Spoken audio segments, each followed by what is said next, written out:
Hello, it's Amelia and Tanya from Coffee Catch-Ups podcast. You're listening to Coffee Catch-Ups Espresso on Cross Rhythms Plymouth. And hello, Tanya. Good morning. Hello. This is the first record that we've done this year. We're ashamed to say we're partway into January and this is our first record. So this is actually a happy new year to all of you listeners. It is indeed. It's 2026. I know. Welcome to 2026. It's crazy. And I'm turning 30 this year. So are you. Same. Weird. The 30s are approaching. I'm actually feeling okay about it. I am, as long as I don't think about it too much. Like, 30 is not a bad thing, but it also it does feel like a milestone, doesn't it? Yeah, it does. So, a lot of reflection will be happening over Indeed. Which is actually what we're talking about today. I didn't mean to do that segue. That was a very, very smooth segue. Thank I quite you. enjoyed that. Unintentional. We are indeed talking about reflection. And just as kind of like like we can look back a little bit, not as necessarily as like a New Year thing specifically, but we thought given it is the new year that it might be a good opportunity to do that. But also first we are just going to have a little bit of a catch up because, as we say, this is our first record of 2026 and it has been a while since we were in the studio. You've been listening to our lovely voices on the radio, but we haven't actually physically been here for a while. We've had quite an interesting and busy time of late, and I would say it's really interesting, isn't it, when you get to the end of the year and you end up sort of naturally, whether you were intending to or not, reflecting on the year that you've had. And it's so interesting kind of reflecting on my year. I definitely noticed that my year was like almost a year of two halves, in the sense of the first half of the year was going so swimmingly to plan. As many of you who do listen to our show regularly may know, I'm a professional actor, and so I'm a freelancer and I work kind of contract to contract, which has pros and cons. And I was really blessed earlier this year to be booked solidly from January all the way through to August, and then I had another booking in September.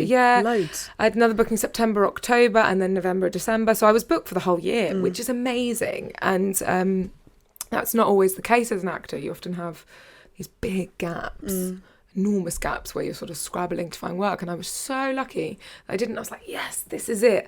I have reached my moment in my career where I no longer have to do this kind of scrabbling around. And then in late August, early September, I injured myself and I ended up not able to walk. I had very serious knee injury. And so I had to pull out of months and months of work for the rest of the year. And then that became the second half of my year, the second half being worry, injury, not being able to walk, a real reminder of just how it only takes one thing to derail your life, how you planned it, and all of that kind of stuff. So that became the second half of my year of going, okay, actually, I'm going to need to ask for help here. I'm going to have to find other ways to provide for income for myself. So it's been a bit of a roller coaster this year. Hopefully ending it on a bit more of a high in that I can now walk, which is always a plus. No, it was great. We went on a lovely hike the other day. Yeah, we did. And Tanya you were fine, weren't you? It was great. Yeah, it was great. It was great. It's amazing. So Hallelujah. I mean, so healing. Good. Absolutely. Anyway, amazing. I've talked about me. Did you reflect on your year at all?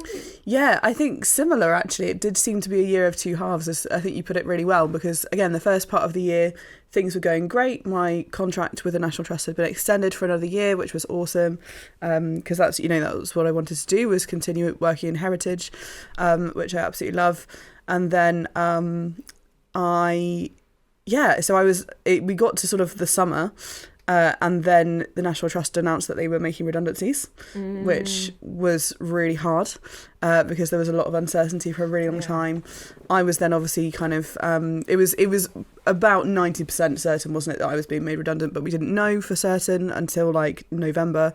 So I was like, well, I'm going to look for jobs just in case. And I hate looking for jobs, and so I'm sure many people do.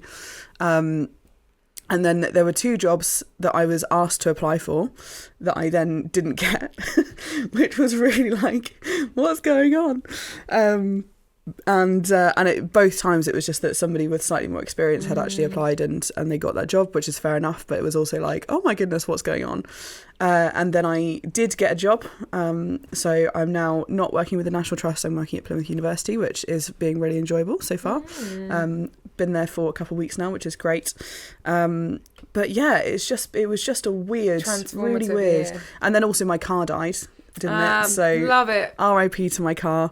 And that happened in like October, November time, and all of this stuff and having to get a new car, and then it was Christmas and like all of this stuff kind of just happening. Like the last 6 months of the year was just really weird. Oh my goodness, I forgot to give my biggest news is that I'm now an auntie. Yes, you are. I'm so sorry. I was talking about my year, and then I didn't even register them when you said your biggest news. I was like, what's she talking about? Oh yeah, this is when I'm gonna now announce something huge, like secretly an MI5 spy or something. So, I'm not. Announce that on the radio. Really good for the career. Yeah. Good for the career. No, I'm an auntie now as of. You are. Congratulations. Yeah, December. Exciting. Little really babies. Exciting. Oh, it's weird. I didn't think I'd feel as emotional about being an auntie for the first time, but it is really special. Yeah, really special. So shout out to all the aunties out there. Legends. Legends. Specifically now because you have joined the club. Yeah. Therefore, now everyone I've joined else the club, associated with you. I love it. I love it. So yeah, it's been a really weird year for both of us, but actually I think we're feeling quite positive going into 2026. For sure. We're going to be back in a minute. We're going to go to some music now, but we'll be back soon with some more Coffee Catch-Ups Espresso for you. Hello and welcome back to Coffee Catch-Ups Espresso with Amelia and Tanya. We've been talking a little bit about reflection. Reflecting on the year that's just been. Yes. RIP 2025. Indeed. And we are talking a little bit about kind of what the plans are going into 2026. But the question is, do you like to plan, or do you prefer not to plan? To plan or not to plan, that is the question. To plan or not to plan. Whether it is nobler in the mind to plan or to live by the seat of your pants. That's not the right expression. Thus said William Shakespeare. Yes, a well-known Shakespeare quote. What do I like to do? I, by the very nature of how I am as a human being and my job, both plan and don't plan simultaneously.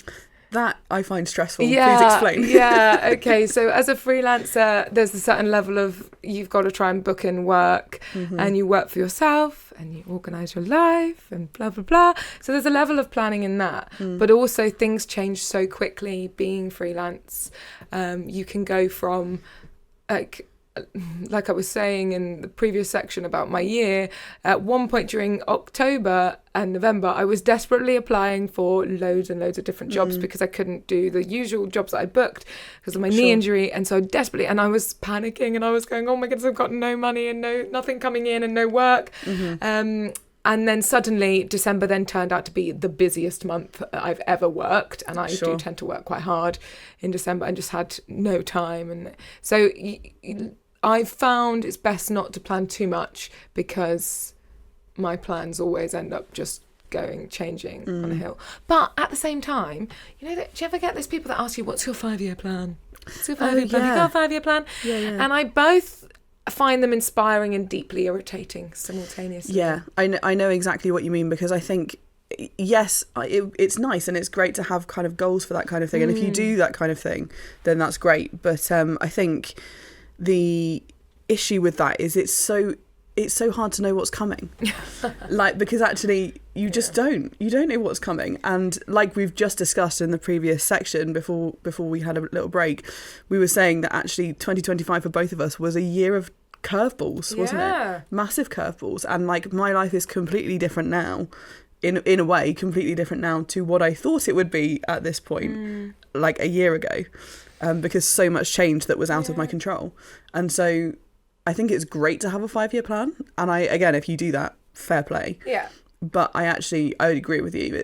I can't do it. I wonder if it depends as well what you're naturally like as a person, because I think sometimes, like I was speaking to a friend of mine, this has been a couple of years ago, he really gets a lot out of the 5-year goal thing of being like, this is my goal for the next 5 years. I would like to have this, or be working in this area, or have saved however much money or whatever. Yeah. And I remember him talking about it and going, oh, I don't do that ever. I don't go, in 5 years I would like this, because I know that every time I've thought my world would look like this in 5 years' time, it's never looked like it. Yeah, sure. I mean, and I don't know whether that's me being cynical. Maybe I should strive. Maybe I should go, actually, I want to be here. And if I strive for it and I have it as a kind of goal, as a mission, then maybe I'll get there. Yeah. There is a danger sometimes with the, well, I won't make any plans because plans never go to plan, that you just sit and stagnate. So yes, that is the opposite side of the coin, isn't it? There's a balance, as Amelia always says. To quote a very good friend of yours, there's always a balance. No, that's true. I think that again, I say it a lot, but also because it is true, there is a balance to be struck. And I think, so when I say I can't really do a 5-year plan, in terms of there are a lot of curveballs that come, that's I don't hold tightly to my goals in that way. I think that's probably what I meant to say actually, but I think we've gotten there now, is actually holding tightly to those kinds of goals and going, if this doesn't work, I've failed. Yeah. Is actually an issue. But going, in 5 years' time, this is where I would like to be, but being aware that there are going to be curveballs and that actually there will be things that you can't control that shouldn't provoke anxiety, but should actually just make you go, okay, I'm just going to hold loosely to my goals. I'm going to work towards them as much as I can. But if different things come my way, I need to be mentally prepared to handle that. Do you know what I mean? I think that's great. And I mean, I think it's good to have, like you say, places you want to be, but the ability to go, oh, it's okay if it doesn't work out exactly as I planned. And I think it's just going, these are my goals, these are my plans. But if I don't get there, I'm not completely devastated. Yeah, absolutely. It's okay. And that can be really tricky. Like, there are certain things that I want for my life that I will be very sad if I don't have them. But at the end of the day, you have got to live in the moment as well. You can't spend all your life in the future. Life is very much about being here and now.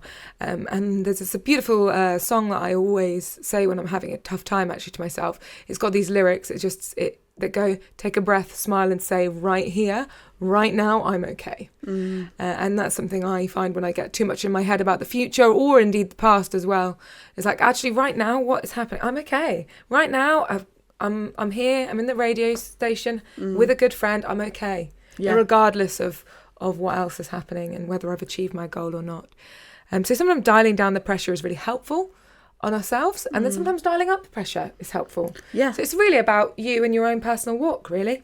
Yeah. In conclusion. Pretty much. There's a really wonderful Bible passage that comes to mind when we're discussing this, and I think it's really easy to be really anxious about what's going to come. And I think a lot of times during particularly the last 6 months, when both of us have been finding life really, really quite hard, is like we've been saying to each other a lot, God has never let you down yet, and he's not about to start now. Yeah. And actually that's so true for both of us. And, you know, I don't know what your faith situation is, whether you are interested in faith or not interested in faith at all. But both of us, I think, can testify that God has been so good to us. Yeah, and in ways you don't always think he's going to show up. Absolutely. Absolutely. Yeah. And the Bible passage that comes to mind is Jesus talking to people, and he's saying, don't worry about tomorrow, because tomorrow has enough worries of its own. And he says, like, look at the birds of the air. Does God not provide food for them? Does God not provide everything they need? And actually, he loves you much more than he loves those birds. And that's a lot already. And so he's absolutely going to provide for everything you need. Don't worry about what you're going to eat or drink or what you're going to wear, because God has got it covered. That's not to say that life is going to be easy, but my goodness, like, is God good? Yeah, and both of us have seen that in our lives. And just with, you know, my job and everything, I was devastated when I found out I was going to have to leave the National Trust, because it's what I wanted to do. And my 5-year plan was, previous to that, was thrown asunder. Yeah, exactly. It's like I was going to get into the National Trust, I was going to work up the National Trust, and I was going to stay in the National Trust for my whole career, and that didn't happen.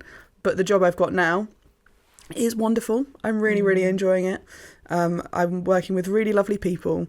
I'm developing my skills, and I also got to pick my working days. Like, you know, I hate change. I hate change, but it was really nice to be allowed to pick the days that I was going to work and the hours that I was going to work. And, you know, that new routine that I didn't want to, you know, the routine that I didn't want to change before actually suits me a lot better right now for where I'm at. Amazing. And so, you know, that was total answered prayer, because that's what I was praying for, was a job that I wasn't going to hate, and, you know, all of this. So there's much more to it than that, which we don't really have time to go into right now. But it is amazing, and it was fantastic to witness the resistance against change, but also the way that God does come through, even when you are kicking and screaming and saying no. Yes, exactly. But we're going to listen to some music, and we'll be back talking a little bit more about self-reflection and how to make this year a really good year. Hello and welcome back to Coffee Catch-Ups Espresso with Amelia and Tanya. We're talking a little bit about our previous experiences for 2025, which were a little bit interesting. Mixture. It was a mixture, and also about whether we kind of, you know, do you plan, do you not plan? But on the theme of sort of planning but not planning, how do we make this year really great? Is there a way to make this year really great, or is it all completely out of our control? I mean, no, it's not out of your control. It's your year, it's your life, it's your head and your mind. Obviously, there are things out of your control. I look at the news sometimes and I go, "Oh my days, are we living in end times? Is this the end?" But actually, no. I think I hate New Year's resolutions. I never really do them. I think, especially when I'm going to do this, and then you give up after a week or so. I'm not about them, but I am also about taking periods of self-reflection throughout the year, but the new year provides a nice clean cut one, and going, actually, how am I going to make my year better? How am I going to learn? How am I going to develop myself as a person, to be a better person, be a better a friend and a family member? How am I going to do life a bit better? And you know what, when we were planning this, that came into my head was the film About Time. Have you seen it? Yes, I have. Great film. So great film. For those of you who haven't watched it, essentially the main character in that has the magical ability to go back in time and change decisions in his own timeline, and does it for loads of things to try and perfect it, gets the girl, does all this stuff. But he arrives at the conclusion towards the end of the film that he would go back and relive each day, but with a better attitude, with notice the things that you didn't notice the first time you did the day, be more polite to the server in the coffee house or whatever. And then eventually the lead character goes, and then I didn't have to repeat the day, I just did that from the get-go every day. And it just made me think about actually the attitude that I bring to my day can change my day, and then that can change your week, and then that can change your year. And it's so hard to say. I'm not just saying, be positive, be happy. I'm saying be intentional about how you are speaking to other people, about how you are speaking about yourself, because I'm awful how I speak to myself. I speak to myself more rudely than I speak to anyone else. I tell myself all the time when I look in the mirror how much I hate myself, what I look like and things like that. And actually that needs to stop. That is, I'm silly if I think that's not affecting me. And so it's just the little things. What can I do each day? Maybe it's get up slightly earlier. I loved this year. I'm very strict now on getting up early. Absolutely going to carry that on. Just little things of going, how can I be a kind of person? One thing I did last year, I think when we were doing the New Year resolution episode last year, I said I'm going to leave my house earlier. I'm going to leave my house earlier so I'm not rushing, so I don't get road rage, or when I'm in London, pedestrian rage when people are walking too slowly. And actually, when I'm tired and overworked and grumpy, I don't leave my house early. And when I do leave my house early, I am more patient, I'm more kind, I'm more likely to notice the person over there that needs someone to talk to. Sure. So that is what I'm going to continue to do. I've rambled on for long enough, but there you are, Amelia. What do you think? No, it's fine. You answered my question very thoroughly. I agree with you, actually. I think there is a lot to be said for choosing how you think and how you feel, because yes, like, our feelings will dictate a lot, but actually you have got control over your feelings. Like, you can feel a thing and then you can choose to say, actually, I'm gonna I'm not accepting that. And choosing joy. And again, sometimes it's really important to feel angry and to feel frustrated or whatever it is, or to feel sad and to kind of sit in that for a while. But in terms of your situation, you get to choose how you handle that situation. The other thing I was actually, which is slightly different from what you've said as well, again, a lot of things are out of our control, but and we've talked about not really making resolutions. I've done a vision board for this year. You have? Which I found so fun. I've never done one before, but I saw a lot on social media about it, and I was like, oh, I wonder whether that's something I would find helpful. And again, it's only a couple of weeks into January, but I am finding it really helpful. Explain what your vision board is. Basically what it is a collection of photos, mostly just kind of stock photos. And then it's sectioned out into, so the 4 sections I put in, you can obviously put in whatever you like, are connection and rest, spiritual life, energy and nourishment, and then clarity and growth. And so I've done kind of like 4 or 5 like little goals in each of those sections. And I've also chosen like a word for the year, and just kind of gone like by the end of the year, like what would I like to say about myself, and also kind of how am I gonna kind of get there, if that makes sense. So like for example, in the energy and nourishment section, like I find it really hard to find exercise that I enjoy doing, and I know it's something I need to do more. Like I already eat relatively well. I'm actually not that bad with what I eat, but finding things that I really like to do. So for example, like I'm gonna look for somewhere that I can go and enjoy swimming, and just getting out for some really good walks. That's always an issue of mine, is like getting the motivation to get up and do it, but when I do it, I love it.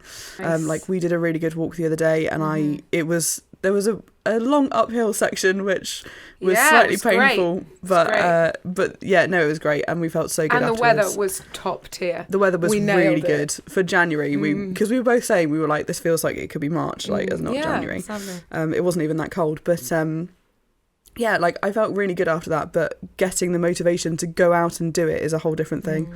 And things like swimming, I'd really like to do a bit more of as well this year. So yeah, and now my vision board is my desktop background on my laptop, so it's just a really good reminder. That's cool. That's a good reminder. Because it's there constantly, and I didn't have the room for a physical one anyway. So that's something I really like, and I think you're not planning your year kind of really tightly, and it's not kind of a set, I must do this, I must do that, and if I don't do it, I failed.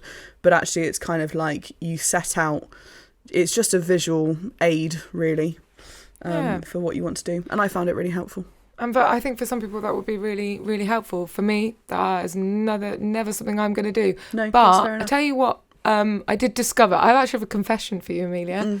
So last year, Amelia bought me at Christmas a diary, a 5-year journal where you write down a line every day about your day. You've not used it, have you? No, I haven't. Listen, have? Okay, I'm getting there. But okay, so I thought I've never been the person that can ever do a diary. It's just never been me. I'll start it, and then like 3 days later I'll be like, oh, that's that. So it's never been me. And then I thought, actually, this is manageable, and it's really cool because you get, each day you see, by the 5th year, you see all of the days of the 1st of January for the last 5 years, that kind of thing. It's really cool, and it's only a couple of lines. So I thought I can do that. So I started really well. Got to May, went on tour, thought I left it somewhere on tour. And then I was like, oh, that's that then. Won't tell Amelia. My days. Won't tell Amelia. I'll just be like, oh dear, never mind. I lasted more than I normally last. To be fair, the fact that you got to May with that was quite impressive. Exactly. Thank you. Normally it's literally a few days. Yeah. Anyway, then I found it again this December. It was actually buried under a suitcase I never used, but must have used this one time when I was on tour. in like one of those compartments that you never check. Yeah. And found it. And so I've spent my like time off in January so far, refilling the days in that I could remember. That brings me so much joy. I know, but do you know what? It's brought me a lot of joy. Actually, going back through, because I obviously as a freelancer I have quite a detailed diary, and surprising what I remember. And some of the days are still blank because I couldn't remember what I did that day. But that's been really amazing to actually reflect on the year. I'm not going to do that again, hopefully, and I'll actually keep it up. But yeah, that's just been incredible to go actually look at all of in the self-reflection, look at all the days of joy you've had this year, and what are the things that you remember that are the most significant days in your year. And they aren't work, they are the people.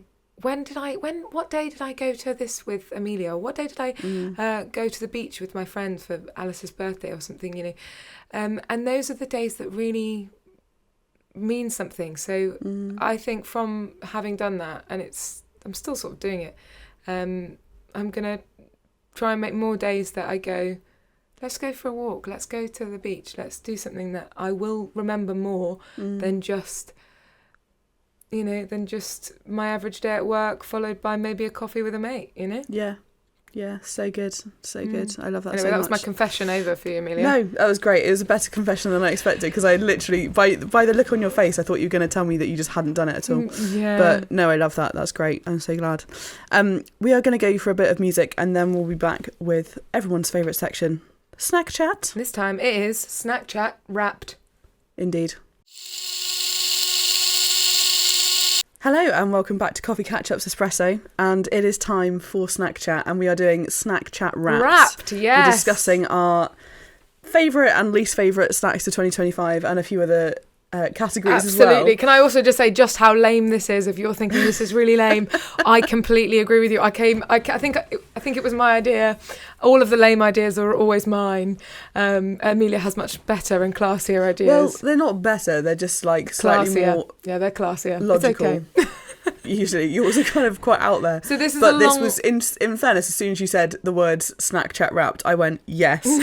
So I think we're both to blame. We're both to blame. So Amelia, what is the snack you think you ate the most of this year? Oh, this year just gone, 2025. Oh gosh, I think. So you know the cheese thins, like the cheese biscuits. No, I don't. Do you not? They're really good. Like cheese biscuits. You mean crackers? Not like cream crackers, but like cheese flavoured ones. Have you never had these? They're really good. Like Ritz? Not like Ritz. I don't know what you mean. You'll have to send me a picture. Okay, I will. I'm sure everybody else probably knows what I mean.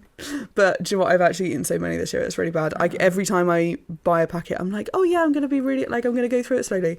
And then I actually can't stop myself. They're really good. I know that feeling. Like, it might be a slight issue. What's yours? Well, mine's cheese related as well. It's definitely cheese as the top tier of the snacks. But weirdly, I have a weird obsession with cheese strings. I don't know why. They don't taste good.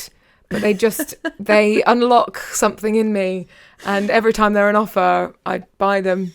But cheese in general is always something that I have. If I don't have cheese in the fridge, it's a sad fridge. Oh yeah, and it's a sad Tanya. Can't go wrong. Yeah. But what would you say is a snack that you, on the opposite side of the coin, like, is there anything that you tried and absolutely hated this year, or kind of grew to hate, or?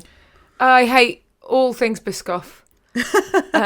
Really, Tanya? You've never said that on the radio no, before. I don't hate That's Biscoff. Crazy. I don't hate Biscoff, but I enrage. It unlocks something in me where Biscoff in itself is fine, but it's everywhere and it's doing my head in. This year, there was an advent calendar that was Biscoff. Cadbury's also brought Biscoff chocolate out. I just find it raging. Do you know what the funniest thing is about this as well? Is that we have a group chat with our station manager, and that group chat basically exists to, yes, okay, we organise when we're coming into the studio, but it basically exists for Dave to rage bait Tanya with Biscoff related things that have come up in the supermarket. Because every time there's a message on there, it's just Dave has sent a photo and then Tanya's just angry reaction. Absolutely raging. And I'm just there like crying to myself because it's so funny. And the other day, I don't know what I was thinking. Me and Mum went to Costa. Had a lovely little coffee, and Mum was like, "Oh, should we treat ourselves to a couple of the little cakes, you know?" And there was only one Millionaire's shortbread, which is top tier of the for me. Absolutely. Top tier of the Costa cake based snacks.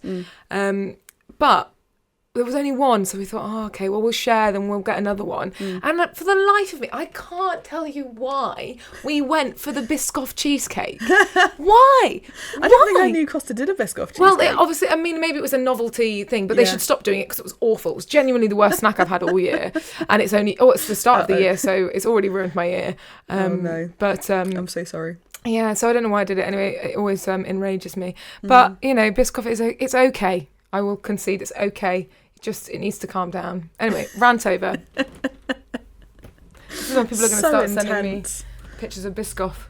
Fair. Unacceptable. Mine is slightly niche, but so I have a very good friend from Mexico, and for his birthday, there's like some online shops and stuff where you can get Mexican sweets or Mexican ingredients and stuff in the UK, and they deliver. And so I messaged his mum. I was like, "What does he like?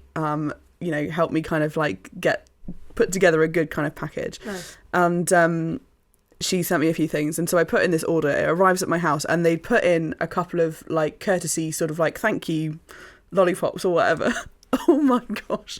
So I knew that in Mexico that you have they have like savory lollipops as well as sweet ones, and also they put chili on absolutely everything. And then tell you that it's not spicy, and you're there just like red in the face. But I was like, oh, okay, there's a courtesy one, like I'll try it, like why not? And oh my gosh, it was absolutely awful. It was the saltiest thing I've ever tasted in my life. I don't know whether it was like you have to like get through like a case of salt before you get to like whatever's inside. But oh my goodness, I messaged his mum because obviously he didn't know that I'd gotten this still, but I messaged his mum and I was like, this is horrendous. Like, why do you do this to yourself? She went, yeah, it's an acquired taste. But I know now that if I ever go back to Mexico that I will not be trying the elotes lollipops. Fair enough. At least you know. At least I know. To do it again. At least I know. Well, on the counter side to that, any snacks that that you picked up this year as a sort of new snack discovery? Kind of not anything that I hadn't sort of tried before that was like amazing to me. I've gotten quite into I've gotten quite back into making sopapillas after a long time. So sopapillas are basically a little Chilean pumpkin bread that you fry.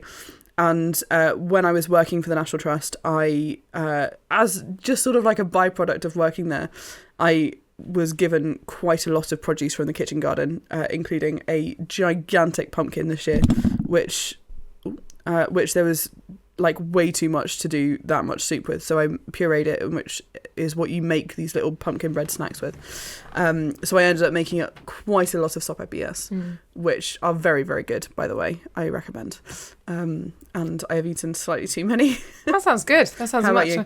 Oh, my discovery this year is not discovery in the sense of I've definitely had this before, but I grew to fall in love with it, and that is squeezy yogurts. Yeah, why are all my favourite snacks kid-based snacks? But all yours are kid-based snacks, and all mine are Latin American. Yeah, I know. I don't know what's going on, but I know this year there's like a particular squeezy yogurt that is for grown-ups. It isn't a kids one. It's done by the company Graham's, and it's like a strawberry yogurt with 25 grams of protein in. And like I was on the search for a healthier snack, so I tried it, and this is the nicest strawberry yogurt I've ever had. And so like every morning I would have one before my run, back before I sort of broke myself. But yeah, that was my best find, and to the point where when I was on tour, like one of the tour managers would just pick up a load of these yogurts because they knew I liked them. It's like, have you had your yogurt today? It's like, oh no, I haven't, I must. And then if I was feeling sad, I'd have an extra yogurt because I just loved this snack so much. So nice. Top tortilla yogurt based snack. And I there's love something it. fun about squeezing it out of this pouch. Yeah. It's highly impractical in that there's definitely some yogurt still left in there. Oh, 100%, yeah. But just really fun. Yeah. And then, okay, weird thing, but don't make eye contact with people when you're eating a squeezy yogurt. Yeah, not Just the don't one. do that. No, It's bit weird. Yeah, Bit weird. or do it for fun, whatever you want. Yeah. Okay, and on that note, I think we should probably finish there. Let's wrap. Because we are out of time. Let's wrap. Very good. Thank you so much for listening to Coffee Catch-Ups Espresso on Cross Rhythms Plymouth. As we said, we are Amelia and Tanya. We do have a longer podcast, Coffee Catch-Ups podcast. So do go and listen to us there, and we will see you next time.